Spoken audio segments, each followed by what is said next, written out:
Good morning, y'all. So I thought this week we'd start something new and we're going to do a Throwback Thursday. And what we're going to do is revisit old episodes on Thursday, and that's going to be our throwback. So today we're going to be listening to episode 13, way back in the beginning of the podcast, and it was the Ghost of Wrestlers Past. I hope y'all enjoy. As you may or may not know, Alex and I are really big wrestling fans. If you could see my desk right now, you could see I also collect Funko Pops, and I've got The Undertaker, Charlotte Flair, and Becky Lynch sitting on my desk right now. But anyway, I've been a fan since my dad first started taking me to Mid-Atlantic and NWA matches at the old Greenville Memorial Auditorium when I was around 6 years old. Now, you might be wondering how wrestling has anything to do with this type of podcast, right? Well, sit back because we have ghost stories to tell involving the wrestling world.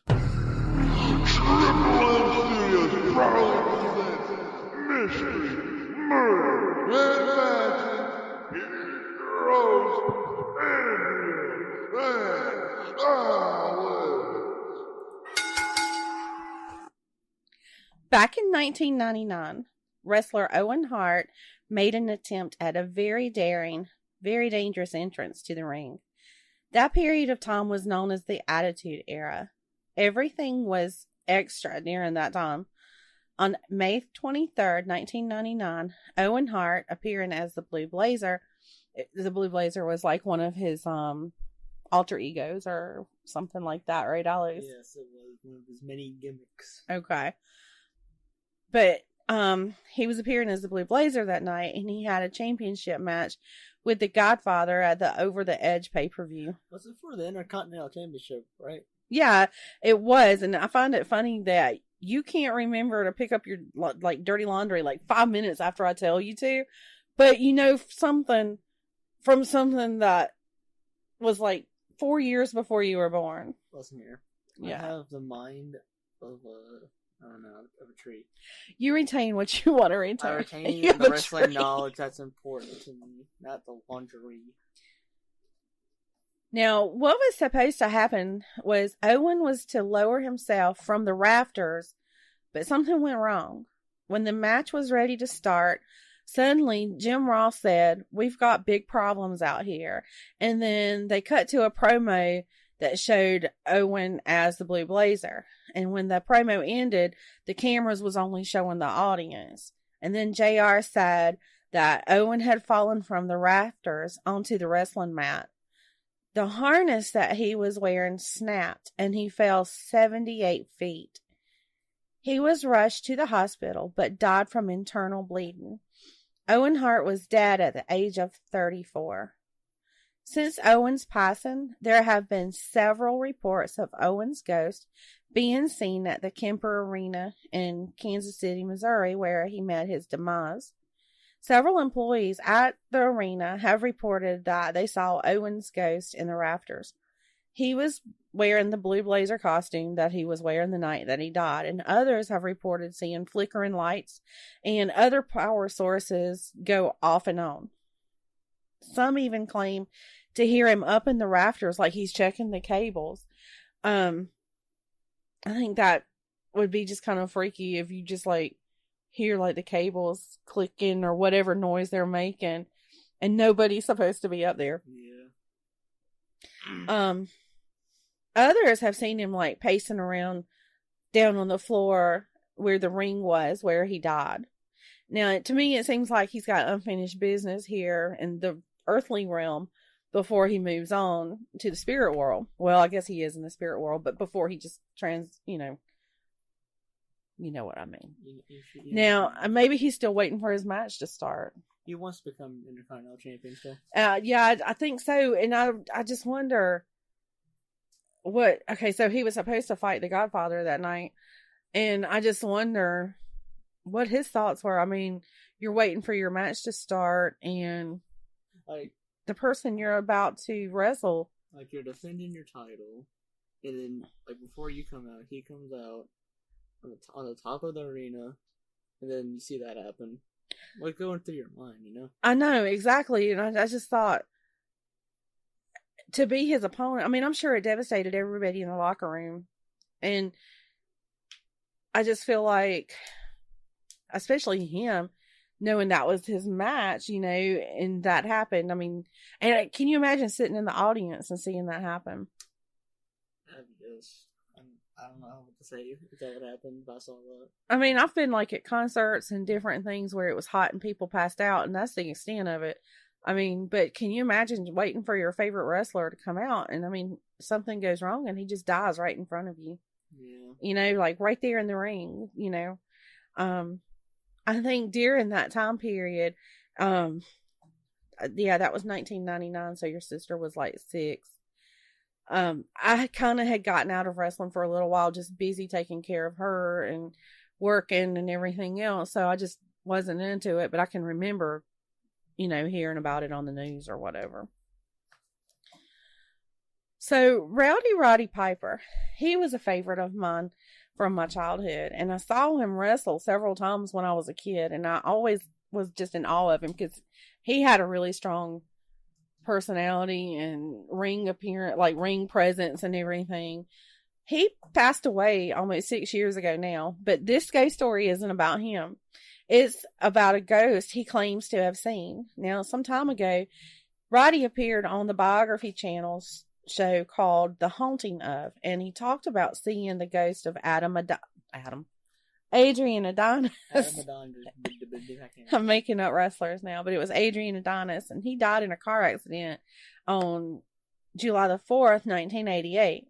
Now, I'm not sure, I meant to have went and looked, but I don't know when this was filmed, so I'm not real clear on timelines on this or anything. But he talked about seeing Adrian Adonis, and he and Piper and Adonis had a match at WrestleMania 3. And I mean, God, look how long ago WrestleMania 3 was, because we're up to 37. Yeah. Oh, yeah. Is it 37 this year? Yeah. Yeah, so I mean, just in a couple of weeks, we'll have WrestleMania 37. So that was back at WrestleMania 3. Now, they were pretty good friends from what I've read, because at the time that show was aired, he mentioned that Adrian had encouraged him to buy the house that Piper and his family currently live in. Or I'm not sure that they, you know, any of them still live in that house, because like I said, this was current when that show aired. Now, Roddy said that his son soon started saying he was seeing shadows and hearing noises. His daughter would scream and say she saw a man in her room. And I'm sure, I don't really know how old she was at the time, but I'm sure that probably freaked her out. Yeah. Once Roddy came home from a trip, and his son came running out saying that a man was in the house. Well, Roddy goes storming in, you know, thinking he's got to protect his family from some ghost in the house. And what he saw was the ghost of Adrian Adonis. Now, get this. The ghost said, "Hey, Roddy." He was like, "Hey, Roddy." Like, "Hey, I miss you. Where you been? Where'd you go?" And after he said, "Hey, Roddy," he just disappeared. Now, I don't know if they ever saw him again after that. Maybe after they acknowledged who he was, maybe he just moved on. I don't know. But Piper had nothing but good stuff to say about Adrian Adonis, and he believed that he was actually looking out for his family. Now, I should probably add also that on that show, the Biography Channel show that I mentioned, he talked with a psychic medium, and she said that she was picking up a name that they later believed, you know, or he said was probably Owen Hart, because she said she wasn't sure who it was, but his name started with an O, and so they figured it was Owen. And she was also getting messages from Mr. Perfect, Kurt Hennig. He must be perfect when he's a ghost too, so like I expect it. I'm sure he like reached ultimate perfection once he was a spirit. But I think it was pretty cool that Adrian was like looking out for his family. But God, I know it had to scare those kids to death. I mean, you know, we've talked about it before, the little ghost that hides my stuff around the house. Yeah. She's not exactly mean. She's just very, she likes practical jokes, I guess, that type of thing, and hiding your stuff. She's a prankster. She is a prankster. That's the word I was looking for. Luckily she's never did anything mean, you know. Yeah. She's never scared me, but I mean, I can imagine if I walked into my room and saw look like a man, it would really startle me, and probably I'd run out. But now this next one is about one of your favorites, and you want to guess who it is? No, okay, I'm not gonna guess her. All right, so your favorite, or one of your favorites from the past, has been seen haunting a wrestling promotion in rural Florida. And I'm talking about, yes, we're talking about the Macho Man, Randy Savage. Now, I got a funny little story about Alex and Macho Man. Now, he's never met him, no.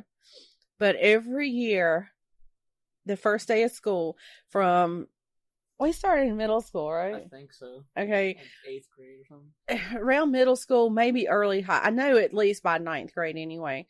Every single picture of Alex's first day of school is in his Macho Man t-shirt. I have like 2 of these. I have a pink one, a purple one, and then a blue one. Yeah. So we just, after, I think the first 2 times it happened, it was an accident. And when I went back and looked and saw that you had wore the same thing, like, become a tradition. Yeah. So then we was like, okay, we got to do it every year now. Well, he's a senior now, so we've already taken his last Macho Man shirt. But anyway, so there's a photo, and he's like in the ring, and he's wearing his trademark cowboy hat, and the jacket that he had with all the tassel things hanging off of it. It took me some digging, and I finally found that photo, and I'm gonna post it on Facebook, on the Facebook page. And the photo, the credit for it goes to Kenny Eichenberg. I think I said his name right, Eichenberg, because he's the one that took the picture. Now, as you may remember, Randy died in 2012. The information, is that right, Alex? 2012. When he passed? Yeah. I think it was 2011. Okay, maybe my source was wrong, but anyway, he died from a heart attack in Florida. Now apparently his ghost started appearing after it was announced that he would posthumously be inducted into the WWE Hall of Fame. And that's a one way to make a comeback, isn't it? Yeah. Like, I can't do it. You can do it better than me. Oh, yeah.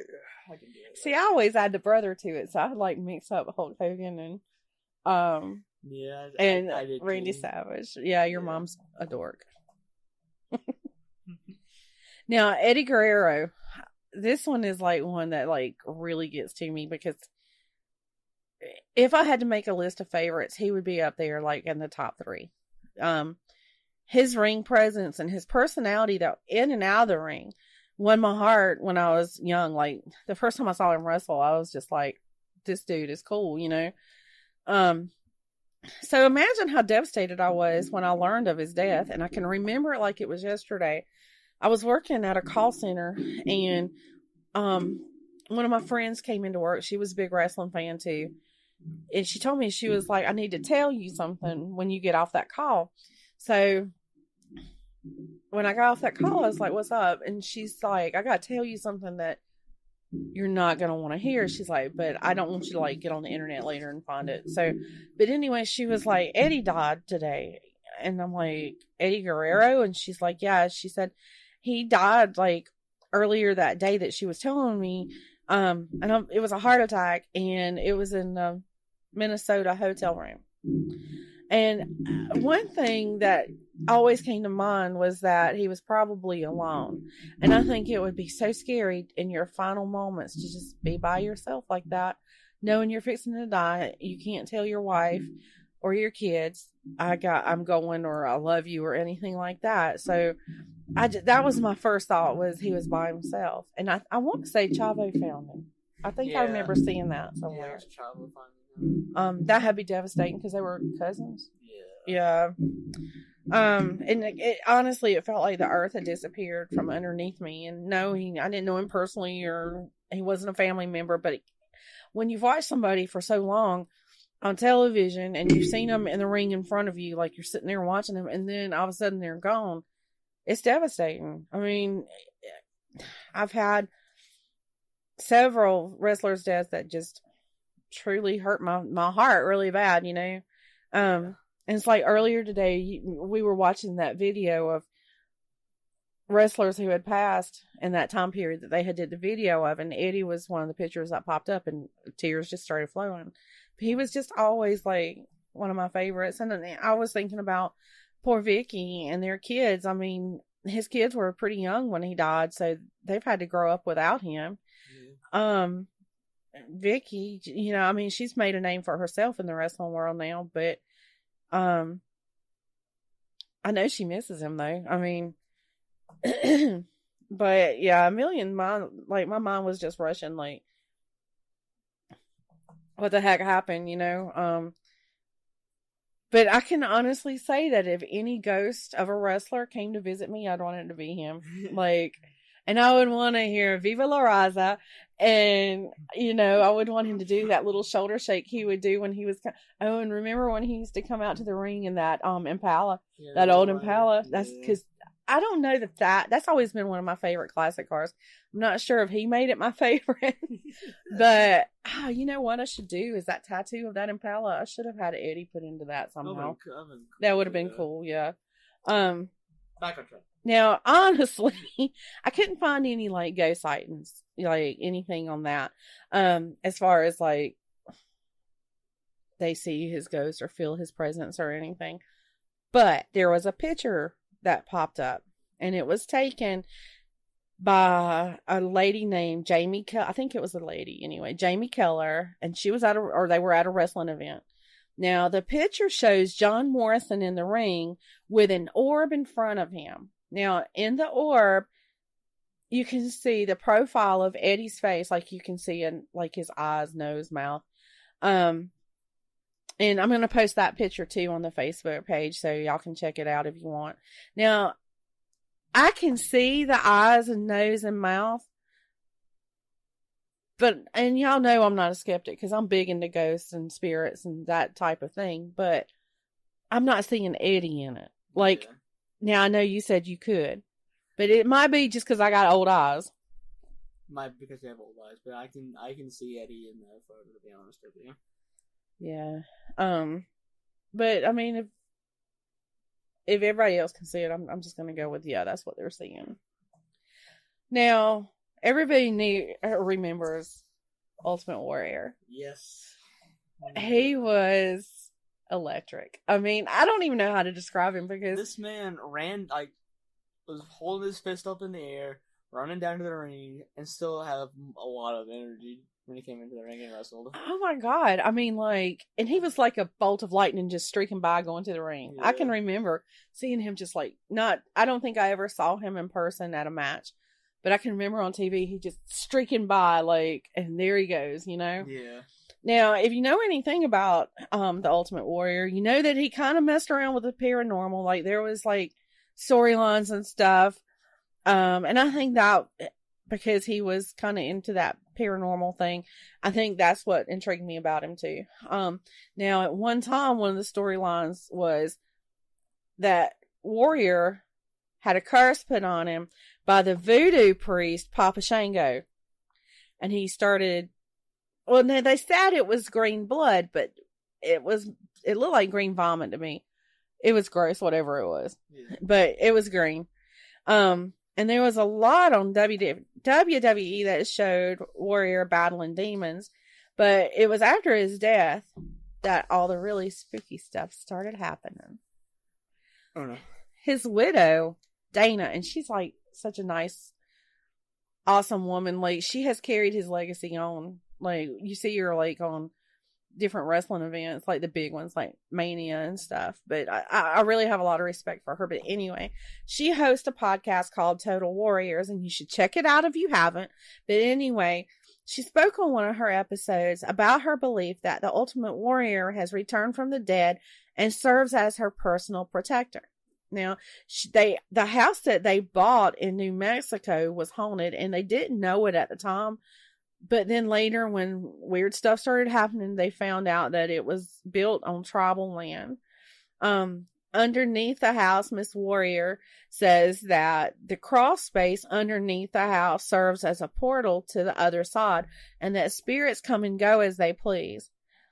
At the time that they purchased the house, like I said, they didn't know that any of the history, but she can remember the day that they signed the papers, I believe it was, just crying uncontrollably, and she didn't know why.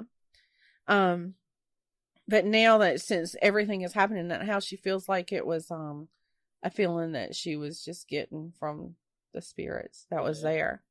Now, Ultimate Warrior, sadly, he passed away just one day after his final appearance on Raw. Only 3 days after being inducted into the Hall of Fame. In his last words on Monday Night Raw, he said, "And the spirit of the Ultimate Warrior will run forever." And then the next day, yeah. See, that's sad. Yeah. Like, I mean, that was his final words, saying that the spirit would run forever, and then he passes. Yeah.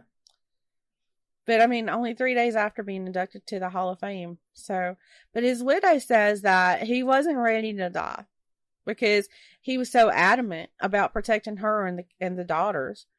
Now, she said that when he died, she literally felt his spirit leave his body and travel through hers.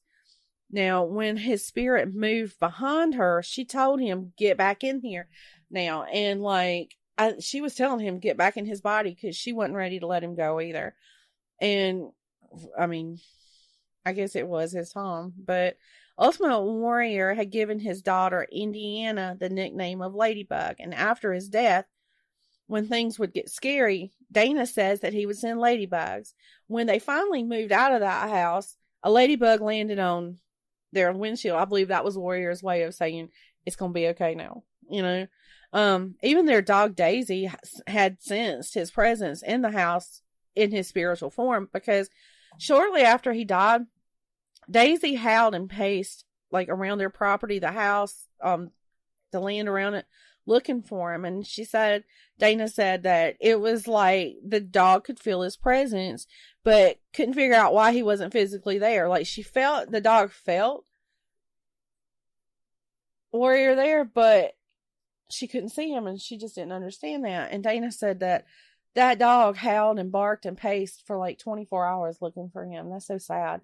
And I remember reading, when I was reading about this too, that she said that the dog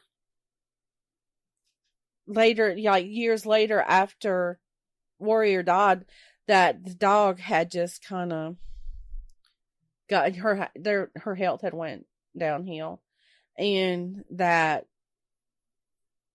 they made the decision to have the dog put to sleep. And she said that when she was talking to the dog, she was like, "Look," she said, "you don't feel good, and it's your time to go," because I think they had another dog that had passed away.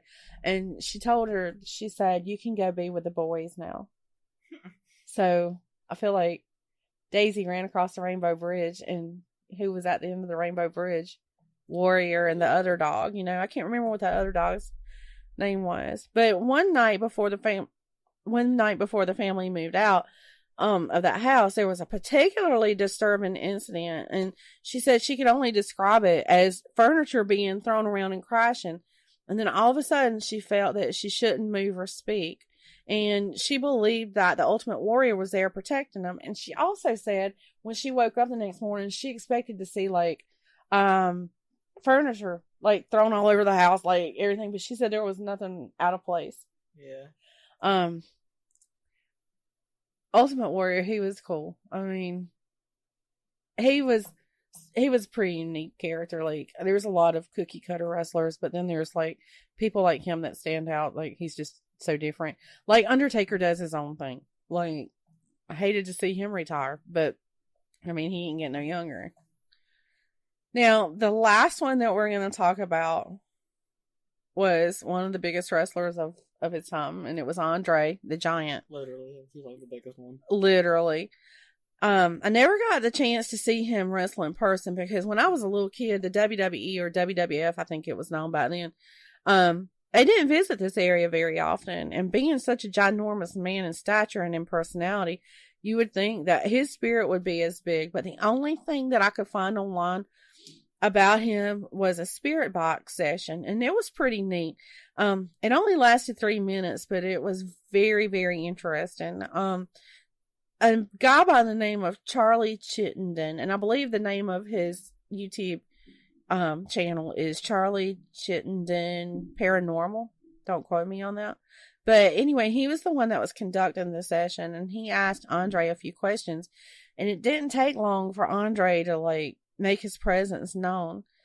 When he asked, besides himself, who was his favorite wrestler, he responded with, "I beat them." And I can just imagine him saying something like that. And Charlie asked him if he had any other wrestler, or if he had seen any other wrestlers who had passed. And he replied with Hart through again, which I believe is a reference to Owen Hart. Charlie mentioned that Andre the Giant had passed in 1993 from congestive heart failure, to which Andre responded with, "My heart went." I believe he probably had the biggest heart of all wrestlers, though.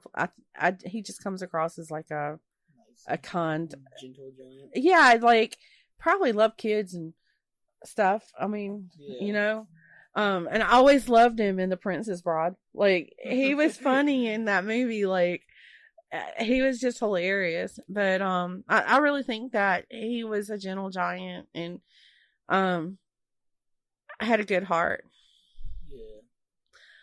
Well, I'm going to say that's all we've got for today. I do want to dedicate this episode to all the wrestlers that have went on. They'll always be alive in our hearts. Yeah. But thank you for listening in. You know, as always, check out our Facebook page. It's facebook.com/3M podcast. And if you have episode